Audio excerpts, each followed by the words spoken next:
During the next half hour, Catholic schools reopen for in-person learning. We'll visit some of our Catholic schools and talk to teachers who are making it happen. Black Catholic deacons host a drive-in version of their annual sunrise prayer service. And you think running a marathon is hard? Try doing it on a treadmill. You'll meet Sister Stephanie, who is quite literally running for God. Welcome to the latest edition of Catholic Chicago.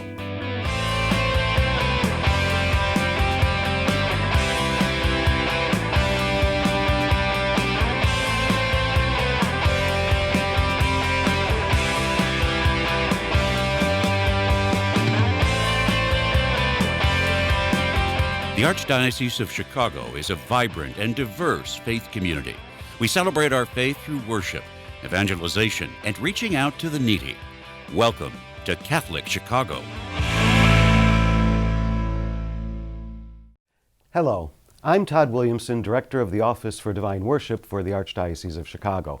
And joining me remotely, as we've been doing during the pandemic, is Cardinal Blase Cupich. Cardinal, good morning. Good morning, Todd. How are you?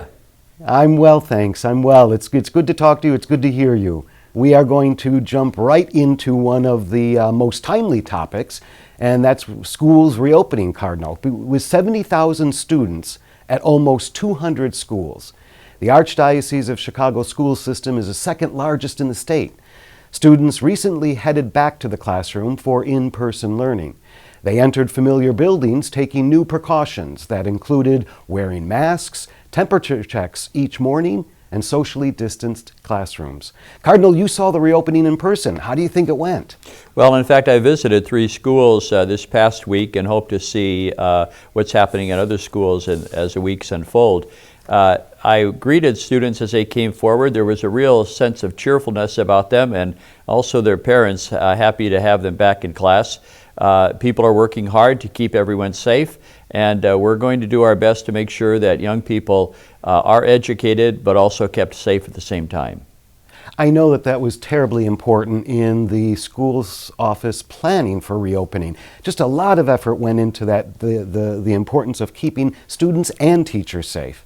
Well, it really was our COVID task force, too, that advised us. We used some wonderful experts in the medical field and also in public health to make sure that we crafted a procedure and policy that would work for everyone. And so we have a fine team in that COVID task force that helped us launch all of this. There's a number of good people there, as you say. And it's most important for parents to know and to feel that their children will be well cared for. That's right, and I talked to a number of parents as I was visiting the schools, taking temperatures of young people as they were coming in, and we expressed real gratitude that the Archdiocese moved forward in having open school for their children. Yeah. Cardinal, just what do you hear about other dioceses across the nation in terms of reopening for in-person learning? Now, we're not the only ones doing it. No, I think there's an uneven pattern, even in our state. But, I think each diocese has to look at what their resources are, but also what the positivity rates are. Some areas, some states, the positivity rates are very, very high and in a dangerous way. Ours, thank God, are relatively low, under 4%, and that is due, I think, to all of our public health officials and elected leaders pulling together to keep us safe. Yeah, an awful lot of effort going into that. In terms of the reopening, Cardinal, many of our schools have been home to the same families for generations. You visited St. Walter's School, where there are 3 teachers who are former students. Let's take a look at that day. We have some video. Great. Can we do it? Yes, we can! Well, my hopes for this school year are in tune with my hopes every year that we provide a healthy, safe environment for young people to grow and mature. In the name of the Father, and the Son, and the Holy Spirit. Father, at the beginning of this beautiful day, once again you have told us in so many ways through our parents, our teachers, and those who care for us, how precious and good we are. This year, particularly with the coronavirus, my hope is that we will also be able to teach our young people about the interdependence that we have as a human family, and that we do need to care for each other. The coronavirus affects everyone, And it's an opportunity for us to stop and think about how all of our lives are so interwoven with each other, and that we have responsibility for caring each other. I was so excited to come back to the building, to come back to meet my students in person.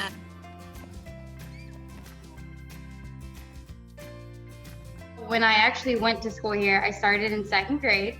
I found close friends that are still in my life today, from when I met when I was 7, that now I still have at 22 as a college graduate. Being the last of 4 children, I couldn't wait to get to St. Walter's School after watching my siblings walk there every day. It definitely helped me to form a strong Catholic faith.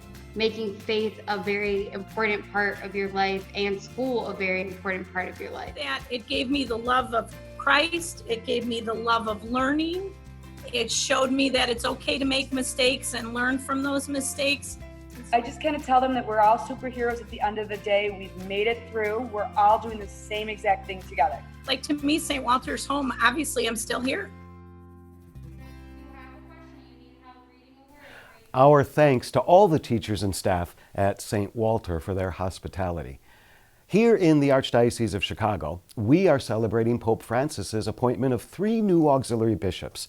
They are Bishops-elect Kevin Birmingham, Jeffrey Grob, and Robert Lombardo. We spoke to them shortly after they learned the news. Right now, I'm actually numb, and I have been in shock since I got the phone call with the news that I was appointed by the Pope. People continue to ask, in a sense of, what were your first thoughts? And I always say, well, do you want the short list or the long list? So first I felt some numbness. I wasn't exactly sure all that was being asked for me. I just went mute. So I was sort of speechless. And being Italian, I'm not speechless very often. So Certainly it's something that no one ever expects when you're ordained to the priesthood. In a sense, it's not like, oh, when I grow up, I want to be a bishop. I've always wanted to be a pastor. Being able just to be present to the people and being in their homes and being with them at the special moments, I see that continuing in this ministry. To help guide people in sacred moments and transitional moments and pivotal moments in their lives. I've always tried to be, as best I could, a voice for the people on the margins, those that are poor, those that are to a large degree forgotten, for those that feel like they might be unloved or unlovable. And so I think that it'll be an opportunity to be a voice for those people. I did tell my mom. She was very happy, and then she started crying. Those were tears of joy, she told me. Wow, Cardinal, 3 new bishops, and all 3 of them are just fine men, fine priests. Well, each of them have made a unique contribution in their own way, given their history, their background, education, but they also share in common a great devotion to the priesthood, the people of God, and ways in which they really inspire witness by their life and the way that they carry on their own Christian faith. Yeah. I understand it, Bishop-elect Birmingham, he will remain for a while the head of the Department of Parish Vitality and Mission. That's right. And Bishop-elect Grob will be going to Vicariate 1, I believe. That's right. And then Bishop-elect Lombardo will be going to Vicariate 3. That's right. He will be substituting for Bishop Casey, who now has moved into the position of Vicar General following the departure of Bishop Hicks as he prepares to go to Joliet. Right. And is that unusual, Cardinal, for a religious priest to be named a bishop? Oh no, in fact we've had religious order priests over the years assigned here as auxiliaries, so it really isn't unusual, and we find that across the country and really around the world. In fact, in many parts of the world, missionary areas, it's often that a religious order supplies the bishop for those territories, so it's not unusual. That's true. Yeah, that's true. Well, our prayers are certainly with the new bishops-elect as they prepare for their ordination on November 13th. Now, let's switch our attention, Cardinal, to our deacons, who play a critical role in the ministries of the Church. The Black Catholic Deacons of Chicago recently hosted the 10th annual Sunrise Prayer Service for Nonviolence and Peace. But due to COVID-19, the service was done drive-in style and moved from the lakefront to the parking lot of St. Catherine Drexel Parish.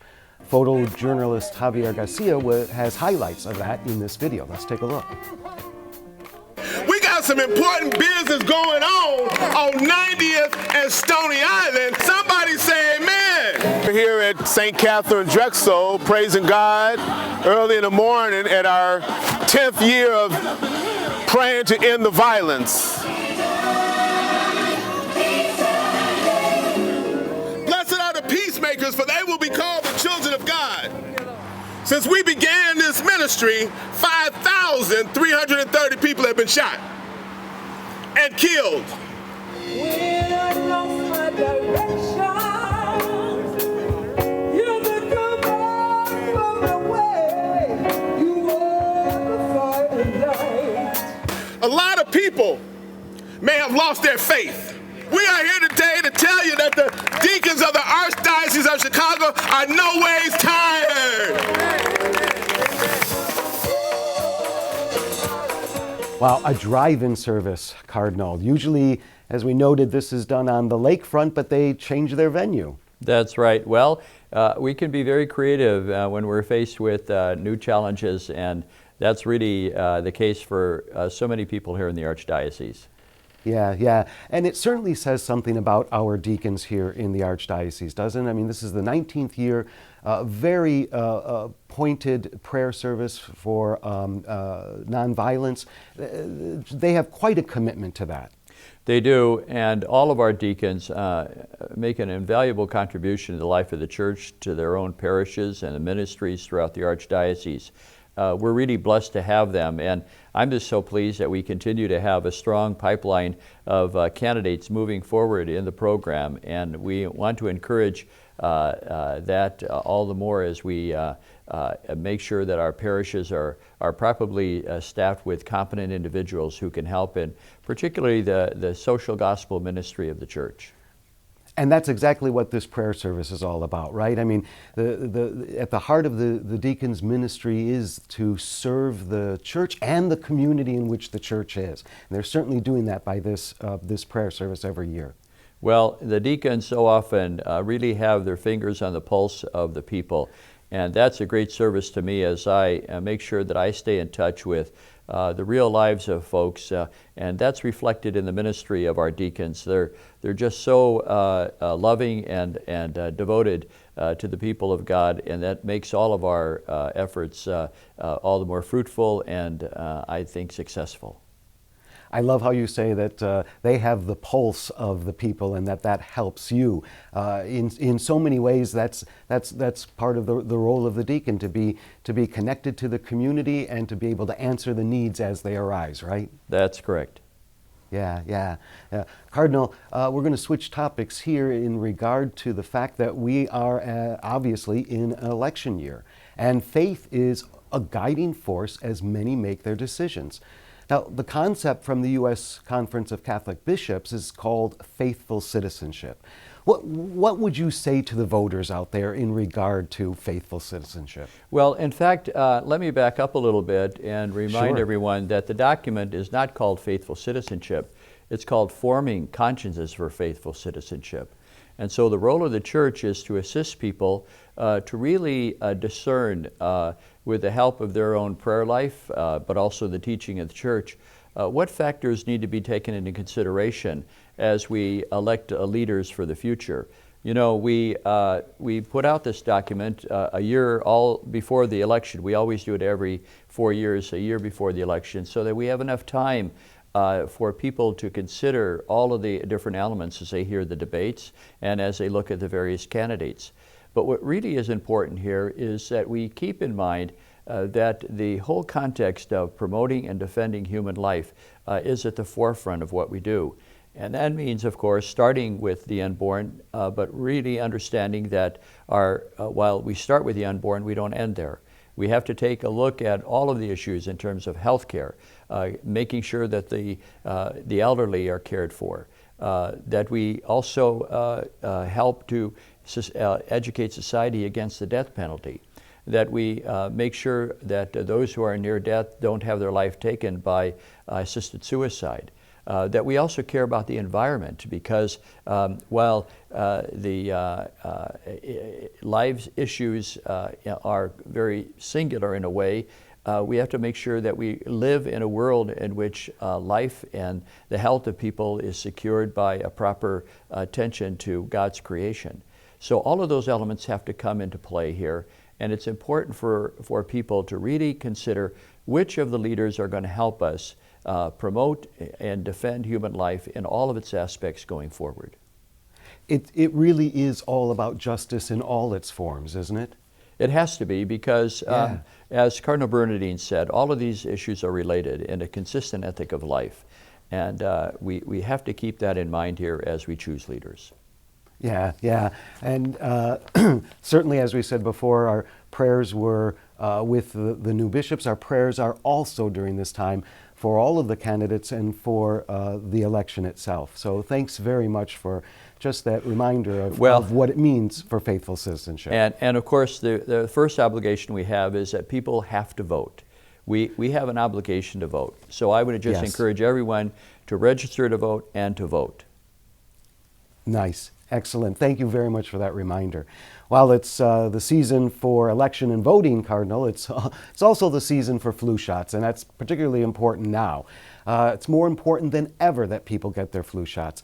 Here's a video reminder, Cardinal, that you have been sharing. You know, I get a flu shot every year.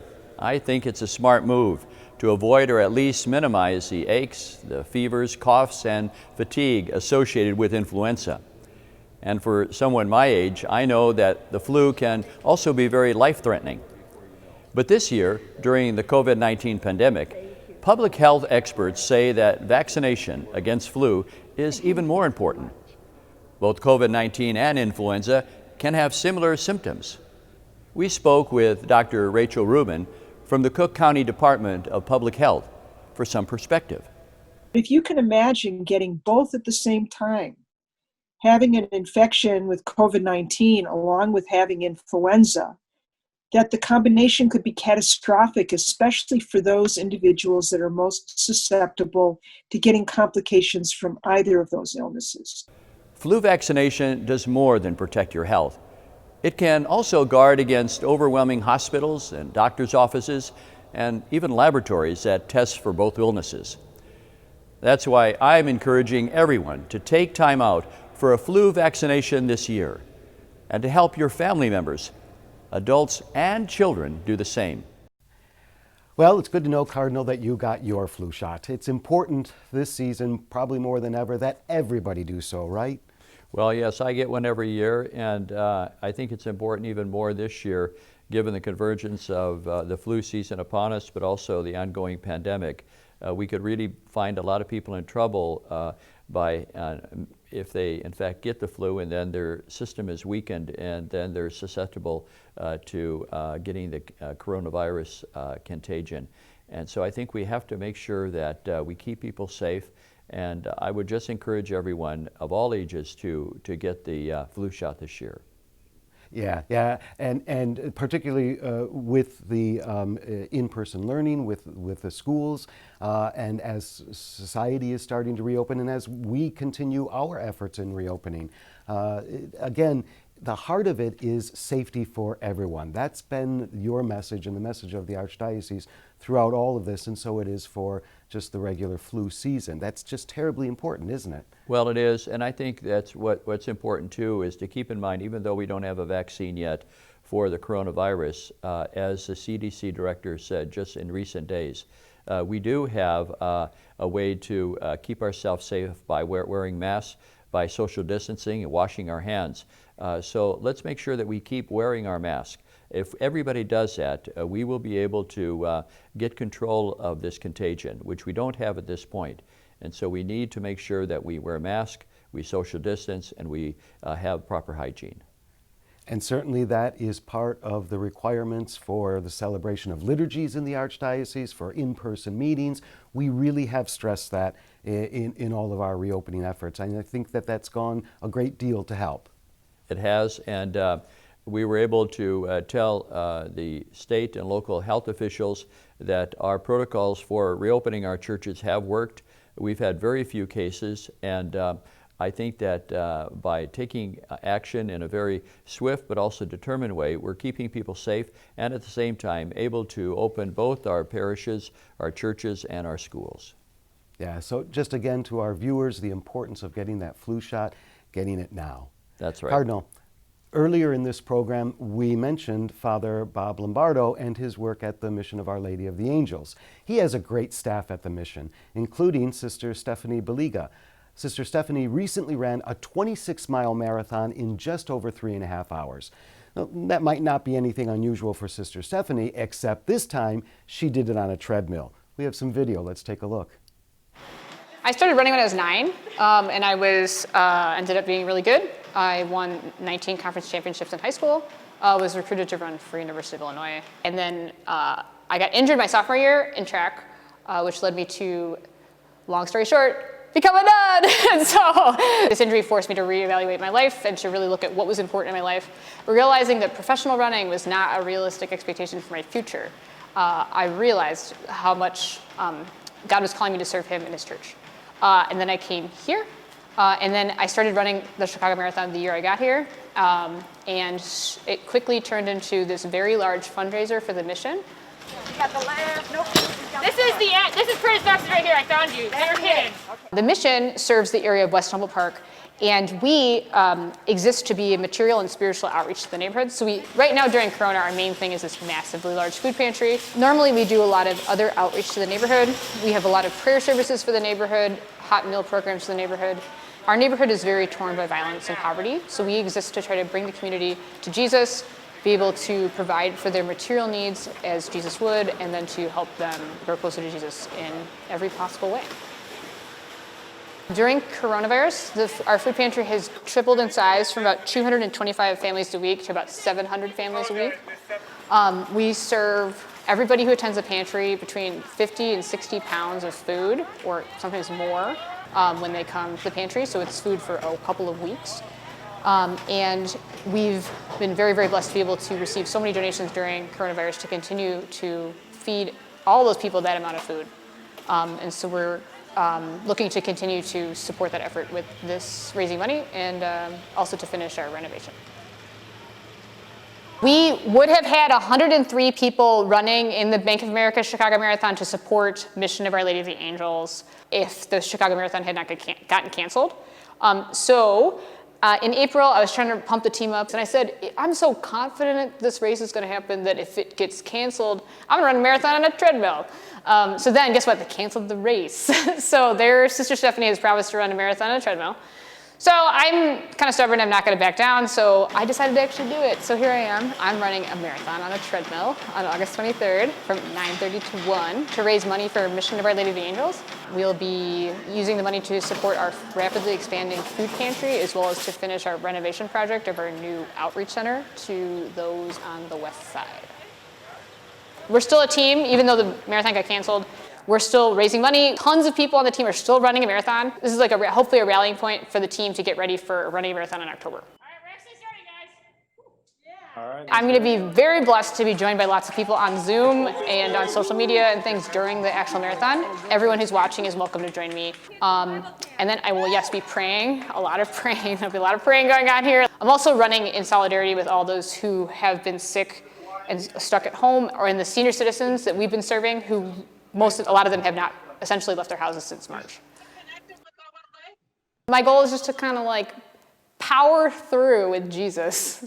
Just keep going and don't stop. I mean, the nice thing about the treadmill is that you turn into the pace and then you're just like, well, I'm not turning it down, so I'm just gonna better keep going because now I'm gonna fall off the back. So, so that's how that's gonna go. It's gonna be great. A Chicago nun attempting a world record, completing a whole marathon indoors on a treadmill. Check out Sister Stephanie Baliga, a former Division I college runner at the University of Illinois. There she is running away inside Our Lady of the Angels Church on Chicago's west side, choosing the basement in honor of anyone stuck inside during the pandemic. That run taking just 3 hours and 33 minutes to complete 26.2 miles, raising almost $100,000 for the church's new outreach center. Congratulations to Sister Baliga. Wow, a 26-mile marathon. Cardinal, I've never run a marathon. Have you, can I ask? I have, but not that length of distance. But I have been in these 10K marathons or races over the years, and I can't do it now. But on the other hand, I admire her not only because she has the stamina to do this, but they're creative enough in that community to raise funds for the ministries that they have in order to serve the poor. The sisters and Father Lombardo and all of that community down there on the West End really do an enormous amount of good. They feed the hungry. They counsel those who are distressed. They're an outreach for making sure that people are safe in the neighborhoods. People of all faiths and none rely on them in order to have a real safe environment in their communities, in their neighborhoods. And they're well loved, and it's a love that's well deserved. They really are a strong presence in that West Humboldt Park area, aren't they? They are, and what's really wonderful about it is they do it with such cheerfulness. There's a wonderful, captivating, attractive way in which they minister to people. They're not disheartened by the tragedy they see or the difficulties and the burdens that they're carrying.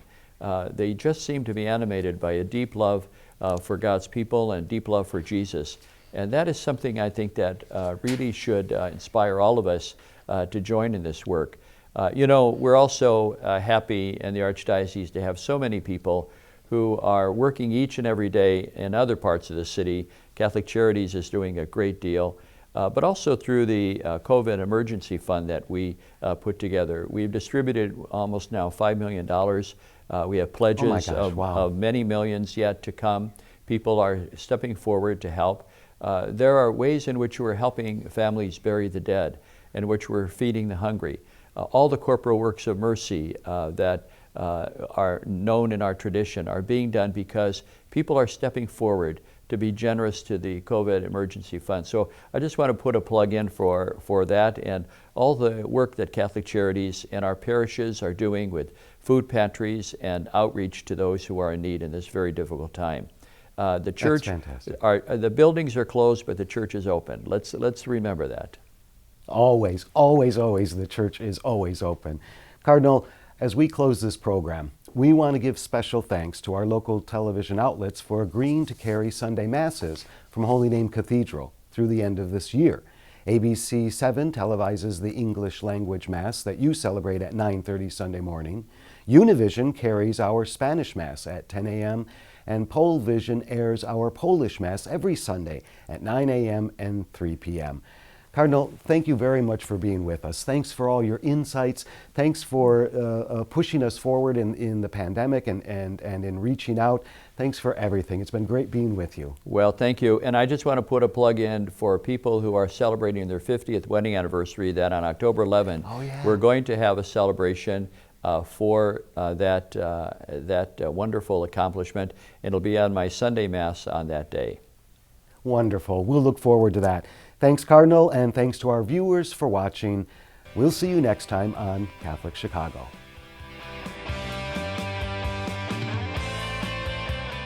We invite you to watch segments of Catholic Chicago and hundreds of additional Catholic videos at youtube.com/Catholic Chicago.